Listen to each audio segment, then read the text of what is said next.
Good morning everyone, कैसे हो आप सब? I hope you guys are doing well. मैं सोनू, आपकी fundamental of nursing faculty from Balaji nursing institute Dwarka Mor. ठीक है, अभी जैसे आपको पता है हमारा इन्फेक्शन कंट्रोल चैप्टर चल रहा है, उसी में आज हमारी लास्ट क्लास है स्टरलाइजेशन। ठीक है, स्टरलाइजेशन के बारे में मैंने कल भी आपको बताया था। आज हम स्टरलाइजेशन को कंप्लीट पढ़ेंगे। स्टरलाइजेशन क्या है, उसके जो मेथड्स हैं वो कौन कौन से हैं। ओके, तो शुरू करते हैं। ये है आपका स्टरलाइजेशन। स्टरलाइजेशन का मीनिंग कल मैं आपको बता चुकी हूँ कि स्टरलाइजेशन एक वो प्रोसेस होती है जिसमें हम किसी भी सरफेस को, ठीक है, फ्री करते हैं। किससे? माइक्रो ऑर्गेनिज्म से। ओके, और स्टरलाइजेशन बेस्ट मेथड होता है जिससे हम स्टेराइल चीजों को यूज कर सकते हैं। ठीक है, इसमें आपकी माइक्रो ऑर्गेनिज्म की जो वेजिटेटिव और जो स्पोर फॉर्म्स होती हैं दोनों ही क्या हो जाती हैं? किल हो जाती हैं, और हमारे इक्विपमेंट प्रॉपरली क्या होते हैं? स्टेराइल होते हैं। समझ में आया? स्टरलाइजेशन क्या है? एक प्रोसेस है जिसके अंदर हम सरफेस को माइक्रो ऑर्गेनिज्म से फ्री करते हैं। बोथ फॉर्म्स किल हो जाती है, वेजिटेटिव भी और स्पोर फॉर्म भी। ये होता है आपका स्टरलाइजेशन। और जो आज हम डिस्कस करेंगे वो है हमारा मेथड्स ऑफ स्टरलाइजेशन, कि स्टरलाइजेशन कैसे करते हैं, उसमें कौन कौन से मेथड्स जो है वो हम यूज करेंगे। ओके, देखो, एक मेथड होता है आपका फिजिकल मेथड, सेकंड होता है केमिकल, और जो एक लास्ट मेथड होता है वो होता है आपका गैसियस। ओके, फिजिकल में हमारे चार अलग अलग टाइप के अलग अलग इसमें डिफरेंशिएट किया गया है, जैसे हीट है, रेडिएशन, सनलाइट, फिल्टरेशन।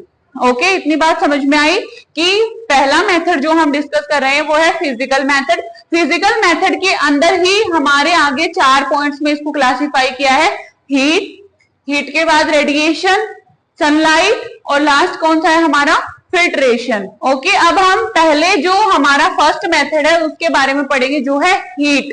कि किसी भी सरफेस को हम हीट से कैसे उसको स्टेराइल कर सकते हैं, हीट प्रोवाइड करके हम कैसे उसका स्टेरलाइजेशन कर सकते हैं वो देखो। हीट में हमारे पास आगे 2 पार्ट्स में इसको क्लासिफाई किया, ड्राई हीट और मोइस्ट हीट। समझ में आया? ड्राई हीट में आपका फर्स्ट है रेड हीट। रेड हीट का क्या मतलब होता है और कौन कौन से आर्टिकल इससे हम स्टेराइल कर सकते हैं? देखो, आपके हॉस्पिटल में बहुत सारी चीजें क्या होती हैं? स्टेराइल होती हैं।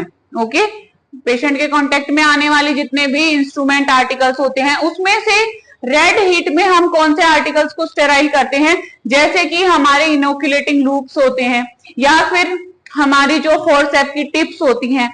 ओके, उनको कौन से मेथड से स्टेराइल किया जाता है? रेड हीट से स्टेराइल किया जाता है। मतलब जो इनोकुलेटिंग लूप्स होते हैं उनको हम इतनी हीट पे क्या करते हैं? उनको हीट प्रोवाइड करते हैं जब तक कि वो रेड हॉट नहीं हो जाते। ओके, और उसमें आर्टिकल कौन कौन से आ गए? Inoculating loops and forcep tips. Okay, जो फोर्सेप होती है उनकी टिप पार्ट को अगर आपको स्टेराइल करना है तो आप कौन सा मेथड यूज कर सकते हो? रेड हीट मेथड यूज करते हो। ओके, अब ड्राई हीट में नेक्स्ट है हमारा फ्लेमिंग। फ्लेमिंग का क्या मतलब है? होता है जो हीट की फ्लेम्स होती हैं। ओके, उन फ्लेम्स के द्वारा हम किन किन चीजों को स्टेराइल कर सकते हैं?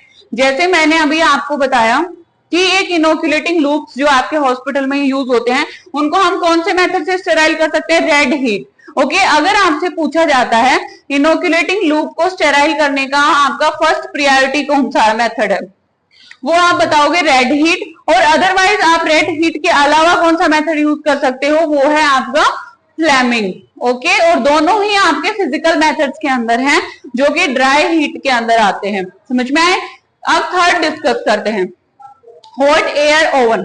ओके, हॉट एयर ओवन आप गूगल से इसका एक बार इमेज जरूर देख लेना, और हॉट एयर ओवन आपका कैसा दिखता है और उसके बारे में देखो। हॉट एयर ओवन के अंदर हम कौन से आर्टिकल्स को स्टेराइल कर सकते हैं? आपके जितने भी ग्लास आइटम्स हैं। समझ में आया? जितने भी ग्लास के आइटम्स आप हॉस्पिटल में यूज करते हो, या आपके जो शार्प इंस्ट्रूमेंट्स होते हैं, ओके, ब्लेड्स वगैरह हो गई, कटिंग, ठीक है, उन सब चीजों को आप कौन से मेथड के द्वारा स्टेराइल करते हो?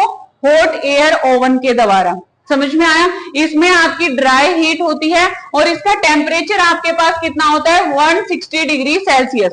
कितना टेम्परेचर होता है हॉट एयर ओवन का? 160 डिग्री सेल्सियस टेम्परेचर पे हम कितने टाइम तक करते हैं स्टेराइल चीजों को? 1 आवर तक। समझ में आया कि आप हॉट एयर ओवन आपका एक मेथड होता है जिससे आप क्या करते हो? ग्लास और शार्प इंस्ट्रूमेंट को स्टेराइल करते हो। उसमें जो आपका टेम्परेचर होता है वो कितना होता है? 160 डिग्री सेल्सियस पे 1 घंटे तक हॉट एयर ओवन के अंदर हम अपने आर्टिकल्स को रखते हैं ताकि वो प्रॉपरली क्या हो जाए, स्टेराइल हो जाए। इतनी चीज समझ में आई आपको। नेक्स्ट हमारा है इंसिनरेशन। इंसिनरेशन का क्या मतलब होता है, देखो हॉस्पिटल में आपके बायोमेडिकल वेस्ट होता है, उसमें आपका एक येलो बॉक्स होता है, ठीक है। येलो जो बॉक्स है उसमें आपके ह्यूमन एनाटॉमिकल वेस्ट, सबसे इन्फेक्शियस वेस्ट आपका येलो बैग के अंदर, येलो बीन के अंदर होता है।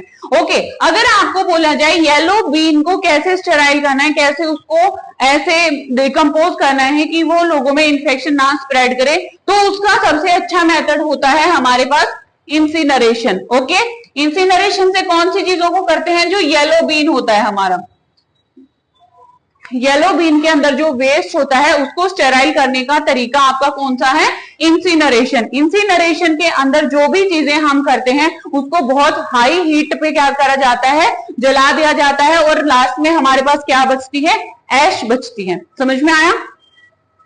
रेड हीट मतलब हीट के ऊपर इतना उसको वो करो कि वो रेड हो जाए। नेक्स्ट है फ्लेमिंग, फ्लेम्स में हीट की जो फ्लेम्स होती हैं। थर्ड आपके पास हॉट एयर ओवन एक इंस्ट्रूमेंट होता है जिसके अंदर आप अपने आइटम्स को रखते हो 160 डिग्री सेल्सियस पे 1 घंटे आपको रखना होता है।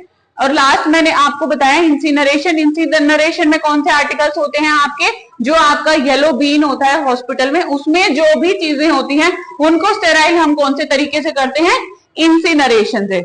ओके, आई होप कि आपको ड्राई हीट क्लियर हो गया होगा। ओके, चार हमने पढ़े हैं ड्राई हीट में। उसके बाद हम पढ़ते हैं मोइस्ट हीट। ओके, देखो मोइस्ट हीट में आपके 3 टाइप के पढ़ोगे।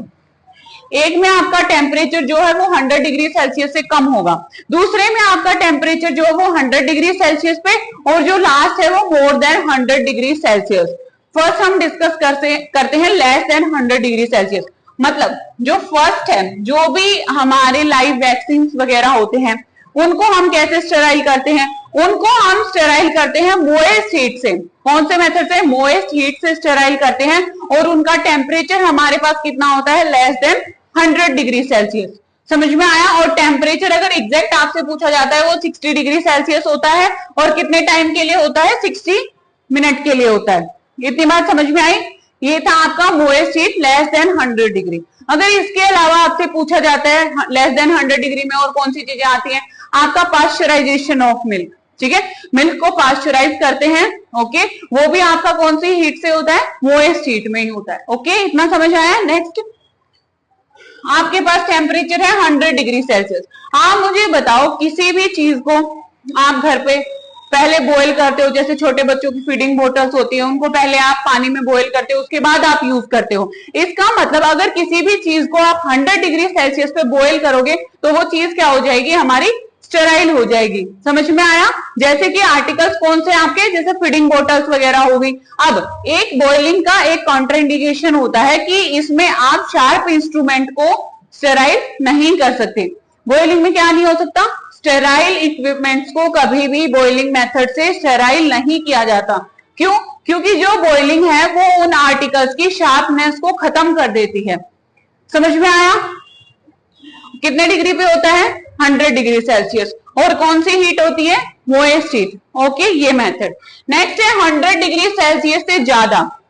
100 डिग्री सेल्सियस से ज्यादा हमारा कौन सा इंस्ट्रूमेंट वो स्टेराइल करेगा, ऑटोक्लेव। ठीक है, आप हॉट एयर ओवन और ऑटोक्लेव की इमेज गूगल से डाउनलोड करके आप जरूर देखना। ऑटोक्लेव के अंदर हमारा क्या होता है, ऑटोक्लेव को हम बोलते हैं steam under pressure. Okay, steam under pressure, बहुत ही प्रेशर के साथ उसमें स्टीम होती है, मतलब मोइस्ट हीट होती है, उसमें हम हमारे आर्टिकल्स को क्या करते हैं, स्टेराइल करते हैं। अगर आपसे पूछा जाता है best method of sterilization, okay, तो बेस्ट मेथड ऑफ स्टेरिलाइजेशन भी हमारा कौन सा है, ऑटोक्लेव। समझ में आया।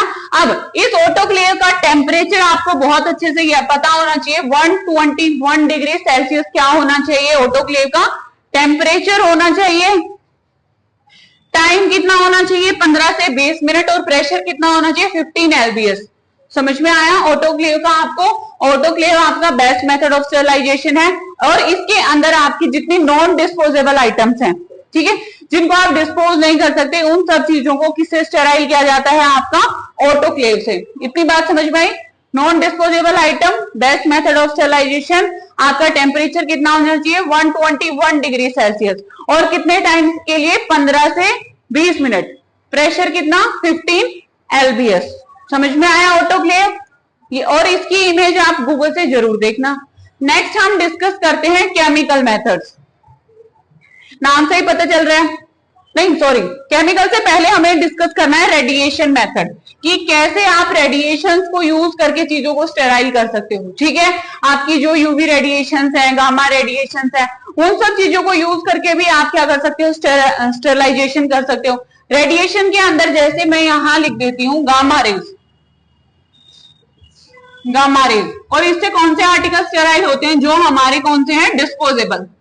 डिस्पोजेबल आइटम को हम कैसे स्टेराइल करते हैं, हमारी गामा रेज से, जो किसके अंदर आती है, रेडिएशन के अंदर। समझ में आया? नेक्स्ट है हमारा सनलाइट। सनलाइट भी हमारा एक डोमेस्टिक नेचुरल मेथड है स्टेरलाइजेशन का। सनलाइट में आप कपड़े धुल के कहां डालते हो, सनलाइट में डालते हो। क्यों? क्योंकि आपको पता है वो एक बेस्ट मेथड है स्टेरलाइजेशन का। जैसे ही आप सनलाइट में अपने कपड़ों को, जो भी चीज को रखते हो, ठीक है, वो क्या हो जाती है, स्टेराइल हो जाती है। ये एक नेचुरल और डोमेस्टिक मेथड है स्टेरलाइजेशन का। ओके, नेक्स्ट है आपका फिल्टरेशन। जो भी आपकी डायलाइसिस वगैरह के जो मशीन्स होती हैं, उसमें आपका फिल्टरेशन मेथड यूज किया जाता है, ठीक है, स्टेरलाइजेशन के लिए। तो ये आपके कौन से मेथड से, फिजिकल मेथड।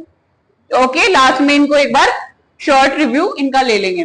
नेक्स्ट है आपका केमिकल मेथड। केमिकल में नाम से ही पता चल रहा है केमिकल्स का यूज होगा। फर्स्ट मैंने यहां आपका लिखा बीटाडीन, कि बीटाडीन को यूज करके कैसे आप स्टेरलाइजेशन अपनी उस पे कर सकते हो। तो बीटाडीन आपका क्या है, एक एंटीसेप्टिक है। ठीक है, बीटाडीन आपका एक एंटीसेप्टिक है, जो आप अपनी बॉडी सरफेस पे क्या करते हो, यूज करते हो, ताकि माइक्रो ऑर्गेनिज्म को आप क्या कर दो, वहां पे क्लियर कर दो। समझ में आया? इसमें आपका नेक्स्ट है 2% ग्लूट्राएल्डिहाइड। ये आपको बहुत अच्छे से ध्यान रखना है। 2% ग्लूट्राएल्डिहाइड को दूसरा नाम होता है, इसी को हम साइडेक्स सॉल्यूशन बोलते हैं। 2% ग्लूट्राएल्डिहाइड को हम क्या बोल सकते हैं, साइडेक्स सॉल्यूशन। ओके, अगर आपसे पूछा जाता है तो इसका 2% ग्लूट्राएल्डिहाइड का क्या दूसरा नेम होता है, वो होता है साइडेक्स सॉल्यूशन। जितने भी आपके इंस्ट्रूमेंट है जिसके पीछे स्कोप आता है, ब्रोंकोस्कोप, लैरिंजोस्कोप, ओटोस्कोप, ये सारे स्कोप वाली जो चीजें हैं, उनको स्टेराइल करने का बेस्ट मेथड है आपके पास 2% ग्लूट्राएल्डिहाइड। और वो कौन सा मेथड के अंदर आता है, केमिकल मेथड ऑफ स्टेरलाइजेशन के। समझ में आया? 2% ग्लूट्राएल्डिहाइड को क्या बोलते हैं, साइडेक्स सॉल्यूशन। जितने भी स्कोप हमारे हैं उनको हम किससे स्टेराइल करते हैं, 2% ग्लूट्राएल्डिहाइड से। ये हो गया। नेक्स्ट है सोडियम हाइपोक्लोराइड। सोडियम हाइपोक्लोराइड को आप कहां यूज करते हो, जैसे कोई भी HIV वाला पर्सन था, उसका ब्लड स्पिल हो गया, ठीक है, ब्लड स्पिल हो गया, उसकी क्लीनिंग में आप जो केमिकल यूज करते हो वो है आपका सोडियम हाइपोक्लोराइड। ओके, ये दोनों बहुत ही इंपॉर्टेंट है, आपको बहुत अच्छे से पता होने चाहिए। 2% ग्लूट्राएल्डिहाइड और सोडियम हाइपोक्लोराइड कहां यूज किया जाता है। सोडियम हाइपोक्लोराइड को HIV, हेपेटाइटिस B वाले जो पर्सन हैं, उनके चाहे कपड़े हैं, उनके चाहे ब्लड स्पिल हो गया है, सब चीजों में को क्लीन करने के लिए कौन सा केमिकल यूज करते हैं, सोडियम हाइपोक्लोराइड। ओके, नेक्स्ट है हमारा सेवलोन। सेवलोन का क्या यूज है, ठीक है, सेवलोन मोस्ट कॉमनली आपका यूज होता है थर्मामीटर को क्लीन करने में। ठीक है, सेवलोन आपका एक एंटीसेप्टिक है, जिसको किसके क्लीनिंग में मोस्टली कॉमनली यूज किया जाता है, थर्मामीटर को क्लीन करने के लिए। ओके, नेक्स्ट है आपका H2O2। H2O2 क्या है, हाइड्रोजन प्रोक्साइड। हाइड्रोजन प्रोक्साइड का क्या है, ये आपके माउथ वॉश में भी आप इसको यूज कर सकते हो। ईयर वैक्स को रिमूव करने के लिए भी कौन सा केमिकल यूज कर सकते हो, H2O2, हाइड्रोजन पेरोक्साइड। समझ में आया? जैसे आपका लाइजोल है, ठीक है, लाइजोल भी इसी केमिकल में आएगा, जो आप अपने घर पे फ्लोर को क्लीन करने में, हॉस्पिटल में फ्लोर को क्लीन करने में जो यूज किया जाता है, वो भी कौन से मेथड में आएगा, हमारा केमिकल मेथड ऑफ स्टेरलाइजेशन में। समझ में आया? जिसमें आपके केमिकल्स इन्वॉल्व हो जाते हैं। लास्ट जो मेथड है आपका वो है गैसियस। गैसियस स्टेरलाइजेशन आपका क्या होता है, देखो आपकी दो गैसेस मैंने लिखी हैं, एक है इथाइल ट्राइऑक्साइड, एक है फॉर्मेल्डिहाइड। जो इथाइल जो ट्राइऑक्साइड जो गैस है वो मोस्ट कॉमनली यूज होती है हॉस्पिटल्स में, और किस किस चीज को स्टेराइल करने में, जो एम्बू बैग्स होते हैं, एंडोट्रेकियल जो ट्यूब्स होती हैं, उन सब में आपकी कौन सी गैस यूज करी जाती है, ETO। इसके शॉर्ट फॉर्म में भी आपको पूछ सकते हैं। इसकी फुल फॉर्म क्या होती है? ईटीओ की, इथाइल ट्राई ऑक्साइड। ओके, और लास्ट जो हमारा है गैसियस में, जो लास्ट है बिल्कुल, फॉर्मेल्डिहाइड। फॉर्मेल्डिहाइड एक गैस होती है जो आपकी किस में यूज होती है? फ्यूमिगेशन में।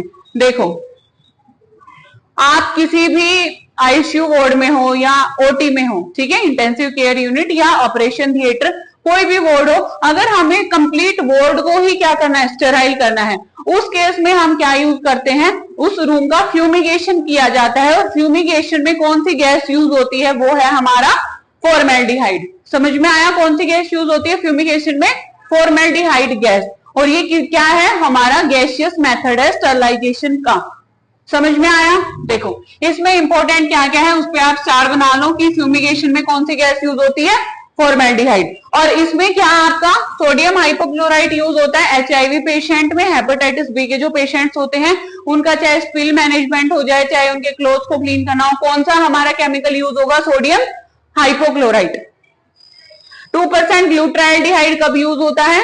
इसको हम साइडेक्स सॉल्यूशन भी बोलते हैं। जितने हमारे एंडोस्कोप, ब्रोंकोस्कोप, लैरिंजोस्कोप, इन सबको हम क्या स्टेराइल करते हैं? 2% ग्लूटाल्डिहाइड से।